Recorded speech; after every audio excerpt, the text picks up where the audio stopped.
introduce Dr. Tobias Lagrone. Dr. Lagrone is the oldest of three children reared in a rural farm in the South.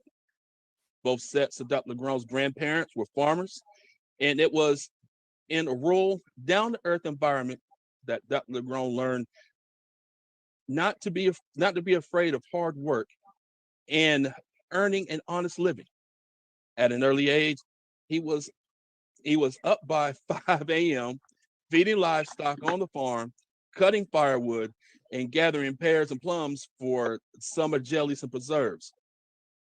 Even even though Dr. Lagrone's parents were not allotted the opportunity to attend college, his mother and father instilled in him and his siblings the importance of education. He remembers his mother Margaret teaching him his alphabets with a book in his right hand and a belt to keep his attention focused in her left.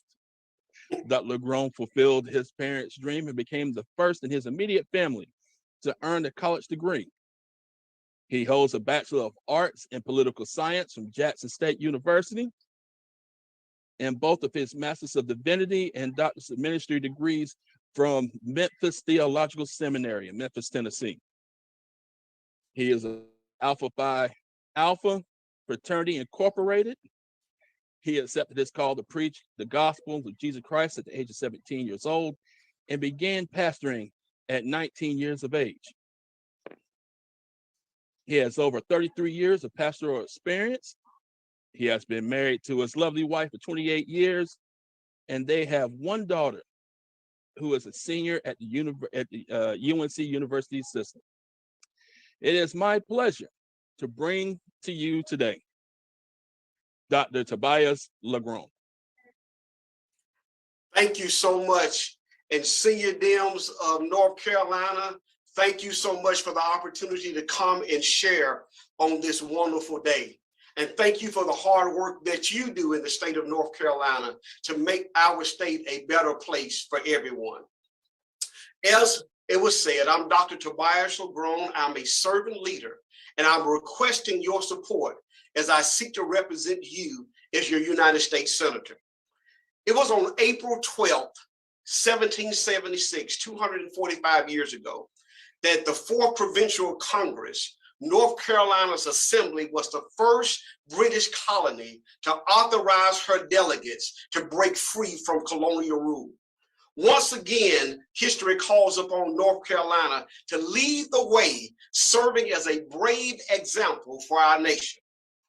My question to North Carolina, into the nation: will we allow the cynical voices of power-addicted politicians to further divide us through issues that wedge our loyalties and vex our soul?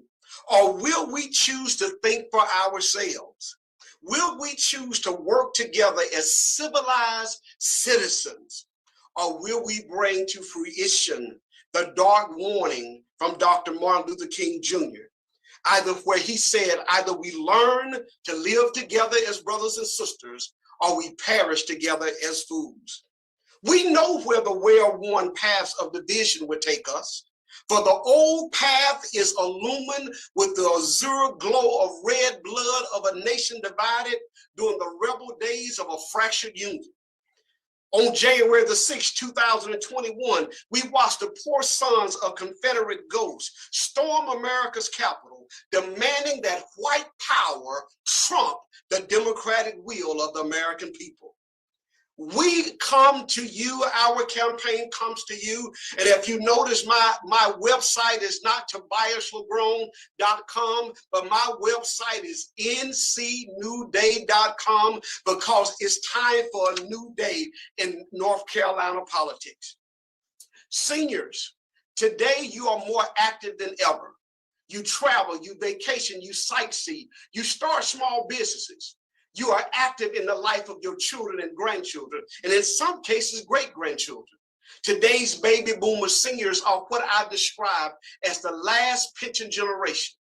Due to corporate greed, those who were born between 1946 and 1964 are the last of that generation to do better economically than a generation before. You are the generation who have always filled in the gaps. You reared your children, sent us out into the world, prepared us. We ran fast, made big dollars in manufacturing, technology, and in the dot-com boom. But you warned us to always plan for a rainy day. You warned society to be aware, beware of the wolves of Wall Street. We thought the good times would roll on forever. Then the crash came, the dot-com crash. AOL is gone. Enron is gone. The 2008 housing bubble, the housing market crash. And it has been you seniors, the baby boomers, who have filled in the gaps to make sure that families survive, your family survive. I'll end on a humorous note. One of the church mothers came to me and said, Pastor, I told my son not to get that big old house. Now the bank has laid him off from his six-figure job. His wife has had her hours cut at the dentist's office. And my son talked to me about moving back in with him, his wife, and 4 children. And I said, nope, I'm going to write you a check for $800 every month so you can stay in your own house. And this is what this church mother said at the age of 78. Pastor, at my age, all I want is peace and quiet and to be able to age gracefully in my own space, to have a life of dignity and peace. And that's why I come to the seniors today, because you are the glue that holds this society together. And if it was not for my maternal and paternal grandparents, Dr. Tobias Lagrone would not be standing here today. My dad finished the 11th grade. My mom finished high school. My dad, the youngest of 12. My mom, the youngest of 10, gave birth to me when she was 19, dad 20, 21, and they didn't know what to do. But thank God for my grandparents. Thank God for the seniors of our community who helped me become all whom God has called me to be. I'm honored to be with you today, and I look forward to answering your questions. Thank you, Dr. Lagrone. So our next section here will be our Q&A. We will have approximately 25 minutes when we will take questions from the audience. What I'd like for you to do, if you have a question, please type in the chat function to Pamela McAfee your question, and she will relay the questions to the candidate. Do we have anything right now, Pam?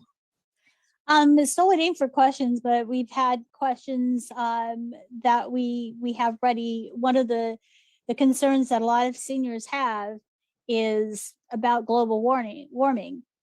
In fact, that was exactly the first question I got from our president, Tina. Ms. President wants to know, what are your thoughts on climate change and what you would do to help stave it off? Excellent question. I support a grassroots approach to addressing climate change by harnessing the power of our North Carolina community colleges. I serve as the chair of a community action agency. And what we do as a community action agency, we help people move from welfare to work. There's a program in North Carolina called HARP, Heating and Air Repair and Replacement. And basically, that's a fancy word for saying we take students who are in high school, those who may have graduated high school, or workers who are looking to retool for a second career. We send them to our community colleges, and they learn how to install weatherization materials to help lower our carbon footprint. If we create more green jobs in our state, we will create a multi-billion-dollar structure of employment that what we call a circular economy. When I look at nations like Iceland, Iceland has installed carbon capture machines that pull the CO2 out of the atmosphere and traps that CO2 within the earth, locks them in rocks, traps the gas in rocks, and it stays there for 1,000 years. So we can build a circular economy by training our youth to retool for green jobs, weatherization, and maintaining the equipment that is needed to help us move to a green economy. That way we are helping the environment, but also starting small businesses within the counties and communities of North Carolina. Thank you. I have a question. What do you mean by conservative Democrat? As a conservative Democrat, I don't shy away from my Southern upbringing by strong, God-fearing parents and grandparents. What I mean by conservative, I believe that faith, Galileo, I like to quote Galileo. Galileo says that science tells us how the heavens go, what the heavens are. But faith tells us how to go to heaven. Faith and science are not in contradiction to one another. And what I mean by conservative Democrat is that those same moral biblical values that I was raised on that help me live a life of character, a life of structure, a life of stability are those same morals and values I bring to the Senate seat, where I will treat everyone equally, make sure no one is discriminated based on their race, their creed, their color, or sexual orientation, or socioeconomic status. So as a conservative Democrat, and I close in saying this, as a conservative Democrat, I believe in something called the success sequence. Our federal government around 10 years ago spent over $10 million in a study called the success sequence. That means that if a young person graduates high school, gets married, then have a child, they are 90% less likely to end up in poverty. Let me say that again, 90% less likely to end up in poverty. But if they have a child, don't graduate high school, then they are 90% to end up in poverty. So as a conservative, I believe in following best practices, evidence-based models that give us good measurable outcomes to help people change their lives. Thank you so much. I have a lot of questions. So, and anyone else that wants to send some more questions in, please feel free. But I want to jump in real quick and ask the good doctor here about recently here in our news cycle, one of the more controversial laws that has been out there is Texas's abortion ban. I want to know what are your views and what you plan to do about these laws when you're in the Senate. Thank you, sir. I am 53 years old. It is shameful that throughout my whole life, in my voting age life from the age of 18, Roe v. Wade has always been a political wedge issue. I believe that all life is sacred, from the womb to the tomb. I believe that abortion should not be used. Abortion should not be used as a form of birth control, because God births all life on purpose, for purpose, and with purpose. Abortion should only be used in the case of rape, incest, or medical condition that threatens the mother, or it is verified by medical professionals that the child will be born with some debilitating, life-inhibiting issue. Therefore, abortion should never be a political decision. It should always be a medical decision that we as a general public should not even know anything about, just like I don't know anyone's on here blood pressure or glucose level. But we have allowed politicians, both right and left, to use it as a wedge issue. Now, let's go to Texas. Texas, the Republicans, the Trumpian Republicans are some of the most manipulative, deceitful, deceptive, shrewd politicians there are. They care very little about the health of the woman. All they care about is using this as a wedge issue to get into power. And one of my colleagues told me, said, Dr. Lagrone, the Trumpians are not pro-life. What Trumpians are, they are pro-birth.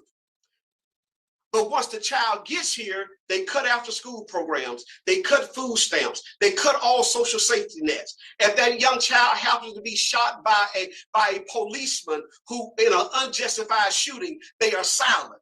As a pro-life Democrat, I believe life is sacred from the womb to the tomb.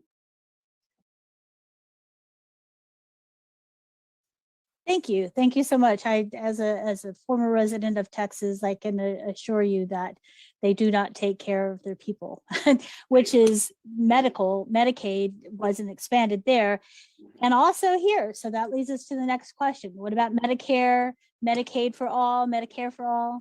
What are your thoughts on that? Great question. Let me speak. That falls under healthcare. I advocate for Medicaid expansion in watch this. You haven't heard any other candidates say this. See, in order for us to meet the needs of our population in this postmodern quantum age, we have to think outside the box. I advocate for a Medicaid expansion in a federal bypass if North Carolina Republican General Assembly continues to block it. And this is what I mean.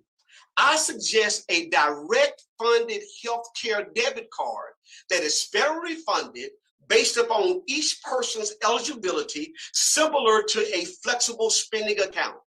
North Carolina has a 10.7% uninsured rate. That's the 10th highest in the nation. We were very fortunate to have Apple move here, but how many more Apples would want to move here when we don't take care of our own population?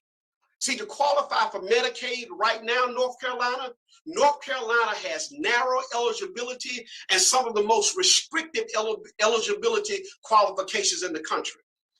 Whereas Medicaid covers roughly 2 in 5 North Carolina children, Medicaid is only available in our state to those who are elderly, blind, pregnant, living with Social Security certified disability. So what I'm saying, we need to expand Medicaid. And this is what it would do for us. Expanding Medicaid will provide coverage to people who form the backbone of our economy and need access to these services. In January of 2018, my wife was laid off from her job. Her department closed at Lincoln Financial after 13 years of service. Being that I'm an independent business owner, it is more prudent to have our health insurance through my wife's job. 30 seconds. I didn't hear you, sir. I said 30 seconds. Okay, but to make a long story short, I had to have a surgery that cost $100,000. The biopsy cost $14,000.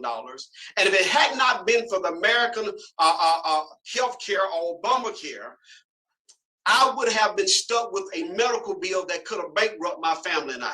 So we need access to health care throughout this state. Thank you.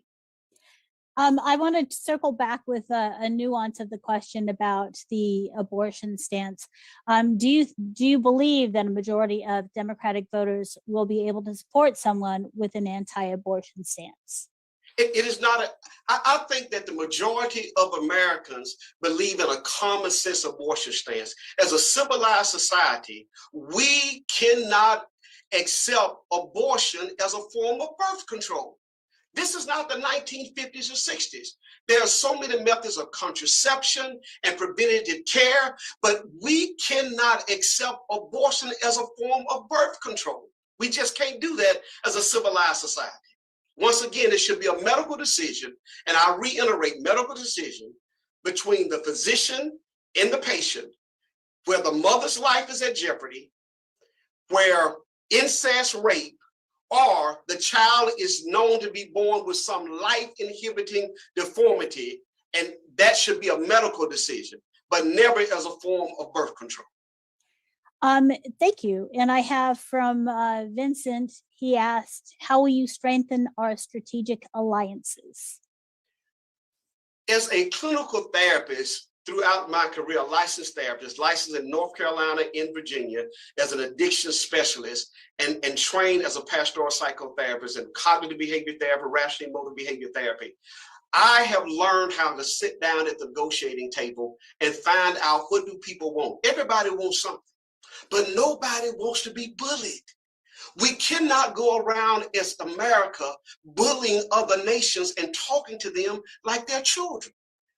We must sit down man to man, woman to woman, look each other in the eye and say, hey, none of us may not get all that we want, but everybody needs to get everything that they need.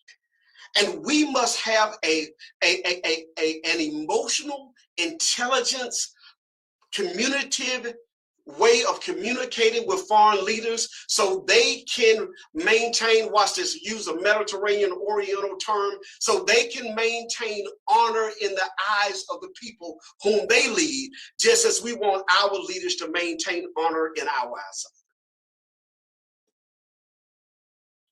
Thank you. I find this related.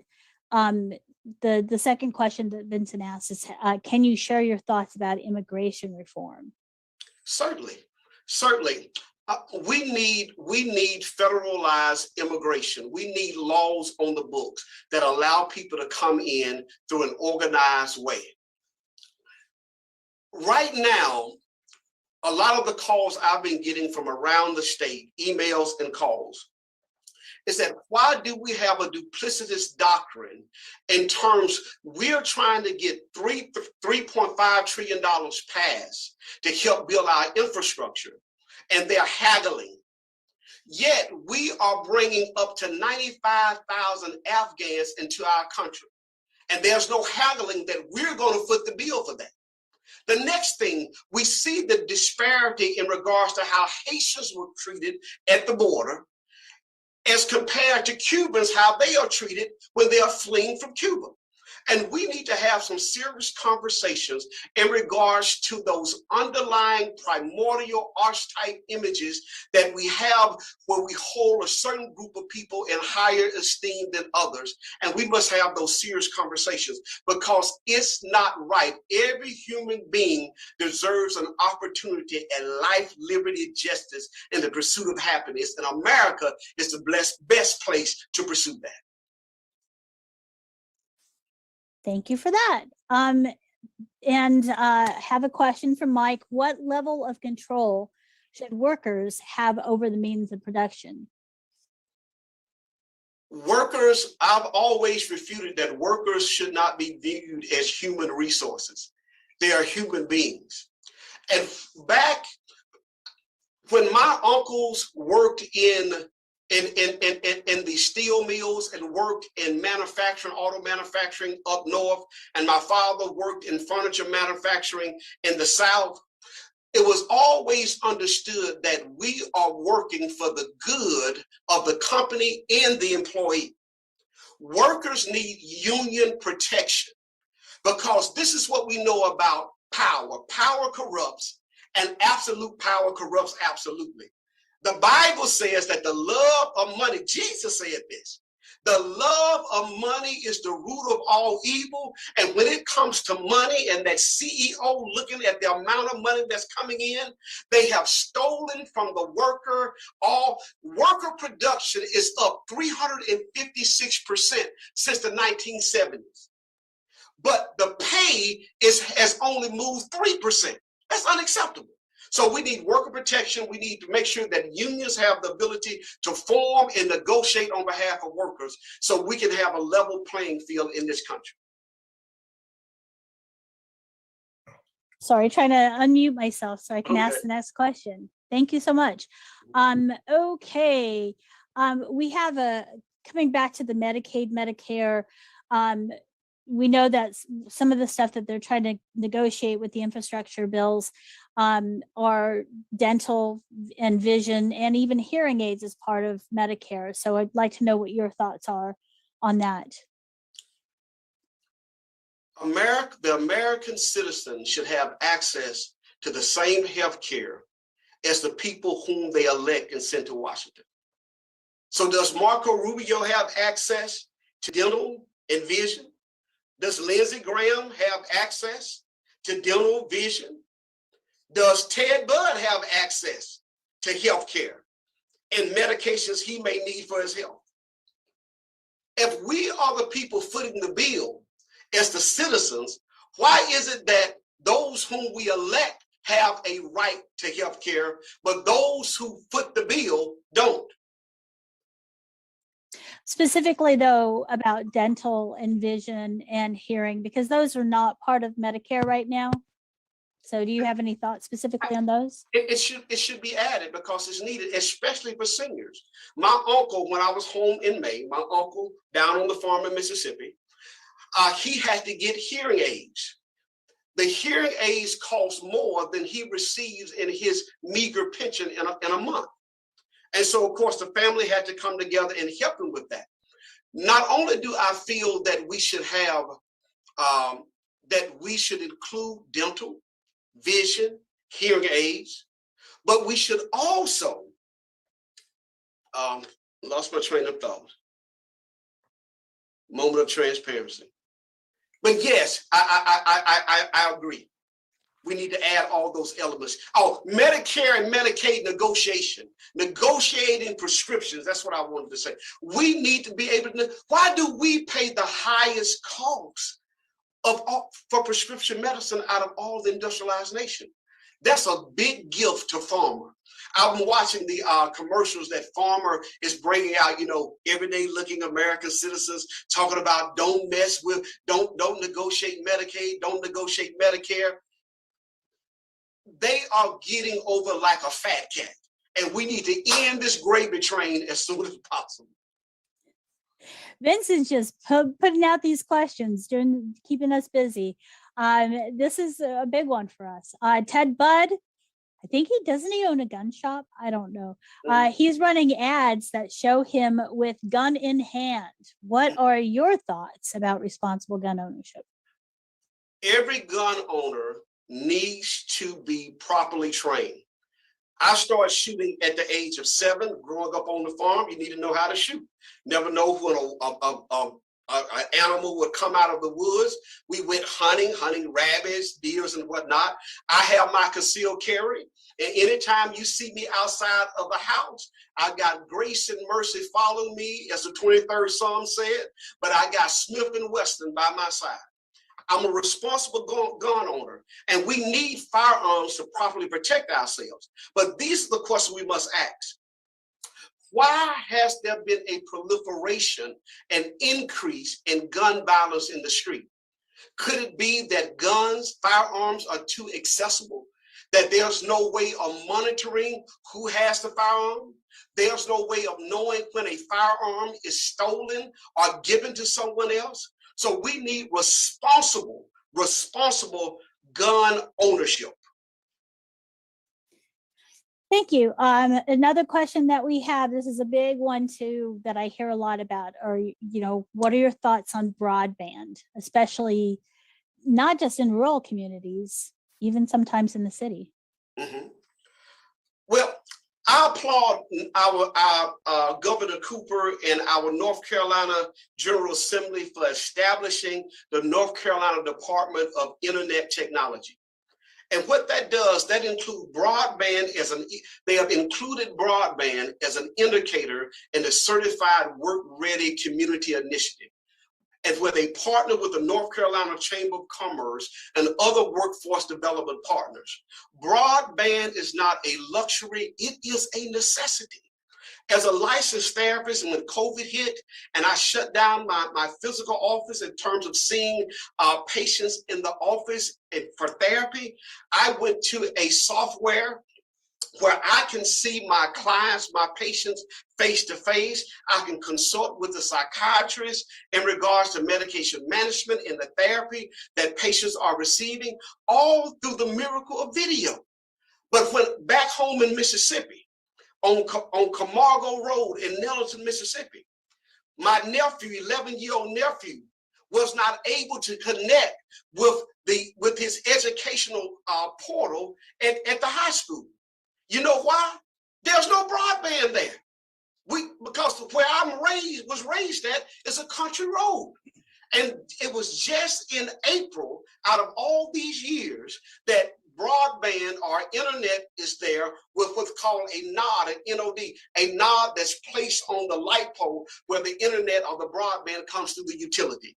So in summary, broadband is a necessity, and we need to supplement the cost for our seniors, supplement the cost for those who are in low income situations, and broadband should be as accessible as a person having a drink of water. Because without broadband, your community is going to be left behind. And I'll throw a caveat, I'll throw this note in. Those in power know this. But they're keeping broadband from certain counties throughout our state because they want their area to have a competitive advantage. I was reading the economic journal, and this is what it states. In the next 15 years, the city of Greensboro, right now, Winston-Salem, High Point, and Greensboro, 368,000 people commute or work within in this region. In 15 years, 60% of those jobs could be automated. You know why they can be automated? Because of 5G super high speed broadband. And there's some other ideas I will talk to you about later on, but we can do this in every county, every hamlet, every town within North Carolina to make this happen. Thank you so much on that one. I have, we only have time for like 2 more questions, so I'm trying to find some really good ones here, and I'm not, sorry, I want to make sure that I'll drop your email address in that you gave me. So if I don't get to your question and you still wanted to ask the candidate, you can email him and also check out his website. So questions that I have, let me see. I'm sorry. I'm trying to find one. I know that this one back up here that Mike wanted to ask. I've seen several great Democrats try to win the Senate seat over the last 10 years. They have all fallen short. What have you learned from those campaigns, and how will you run your campaign differently? Be who you are. You cannot run as a politician. I'm not a politician. I am a servant leader. I'm here to serve the people. See, the beauty about North Carolinians is that they can see through bull crap. They can see right through people who are fake and disingenuous, and they can see right through people who are just using the U.S. Senate as a stepping stone on the way to their necks. As a pastor of 30 plus years, as a counselor and therapist, I have never run after money, fame, or position. I have been a servant leader, and just by being honest with people, we've built support from left-leaning Republicans, open-minded independents, and both liberal and conservative Democrats who want someone genuine. And when they look at me, they know one thing, that when I push the voting button in the chambers of the Senate, I don't have Tobias Lagrone on my mind. I don't have my selfish family interests in mind. I have the will of the people of North Carolina and what's going to serve them, their children, and their children's children, because one day I will stand before God, and only what I've done for others will count. That's why you can trust me, and that's what I've learned. Thank you. And I think we'll wrap it up unless we can have another question after this one. We'll see. But the last question, Michael, our other moderator, recently Senate police reform negotiations ended without a deal. One issue being fought over is qualified immunity. Do you think qualified immunity should be eliminated? When a person is duly convicted in this country of a heinous crime, a hideous act, it takes 20 years once that person has been condemned to death row. It takes 19 to 20 years before the execution takes place. Because we want to be sure that when we issue that particular level of penalty, that every means have been exhausted to make sure that this person has done the crime. But why is it, as a civilized society in 2021, that we accept that we have quote unquote empowered officers to invoke the death penalty in a matter of seconds. That's unacceptable in a civilized society. Qualified immunity must end. I honor policemen. I have policemen in my family. I have a lineage of highway patrolmen on my dad's side of the family. My uncles were detectives on the Chicago police force. Irish, I have policemen in my counseling practice who entrust me with their most delicate and deep secrets to help them in a therapeutic way. But no human being should be given the power and authority to take a life without consequence. That's unacceptable. So qualified immunity must end. And before a life is taken, that officer must think twice. There's no such thing as a split-second decision. No such thing. And that's a whole nother cognitive science, predetermined, pre-exposed, internal bias conversation. But there's no such thing as a split-second decision. Officers are highly trained. They have to qualify every year. They wear bulletproof vests. They are trained. And the citizen deserves the benefit of the doubt before that officer pulls that trigger. Thanks so much. And we need to end chokeholds as well. There's so much more I'd like to ask about that, especially since you work with counseling, because that's an area that I find that we're lacking. But we have to move on. I have the time. I have some more time. If y'all have the time, I have the time. Well, I have your email address that I did drop into chat, but I'm going to go ahead and pass it over to Michael. Okay. All right. Thank you, Dr. Lagrone. I'm sure everyone has been able to get to know you a little better during this. At this time, I would like to make an announcement of our next week's town hall series. Our next candidate will be Rhett Newton on October 7th, 7 p.m. That is next Thursday. I said we look forward to having each and every one of you join us again at that time. We would also ask that each of you spread the word. Tell your friends. Bring your family members in as well. We want to spread the word of each of these candidates far and wide. So the more, the merrier. I said, yes, we do have limited room here in the Zoom, but we also have our live stream on Facebook Live. So the more, the merrier. At this time, I will hand the floor back over to Dr. Lagrone for final words. Thank you, Mr. Haywood. And North Carolina senior Democrats, I would love to come to your county, to your city, to your town. Just email me, and I would love to come to be a part of direct conversation with your local community. I am Dr. Tobias Lagrone, a conservative Democrat bringing intelligent leadership. And I leave you with this. Who in Washington, D.C. is advocating for us? How do we find our centering balance in this new world of automated technology, artificial intelligence, quantum science, supercomputers, Facebook, TikTok, Instagram, DoorDash, and Instacart?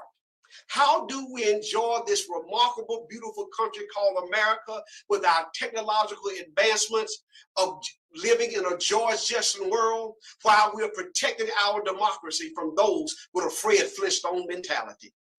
This election is really not about what it means to be Democrat or Republican. This election is about who gets to count. Who gets to count as a human being? Who gets to count as a full human being, determining their own destiny, electing their own candidates instead of having their candidates elect them? Today, North Carolina is faced with a choice. We can choose the same old cookie cutter, acceptable Democratic status quo person, or we can go with a servant leader like Dr. Tobias Lagrone, who's going to look Ted Budd and the Trumpians in their face and proverbially punch them in the mouth with the truth, letting them know that North Carolina does not want a traitor and an insurrectionist representing our great intelligent state. In conclusion, it was Halifax County Judge Walter Clark who selected these God-inspired words and from the philosophy of Cicero as he offered this statement for the state motto, esse quam videre, to be rather than to seem. North Carolina, let us go forward and not let us seem to be, but let us be the authentic people whom we know we are. Let us not just seem forward thinking, but let us be forward thinking. Let us be bold in our vision. Let us be courageous in our faith. Let us be kind to one another. Let us be caring in our conversations, tempered in our conversations, caring in our community. Let us be tolerant with our neighbors, intelligent in our planning. Let us be innovative in our job creations. And last but not least, let us be all for progress and progress for all. Thank you, North Carolina Senior Democrats. Thank you. Thank you. Let's everybody give Dr. Lagrone a hand. So, okay, so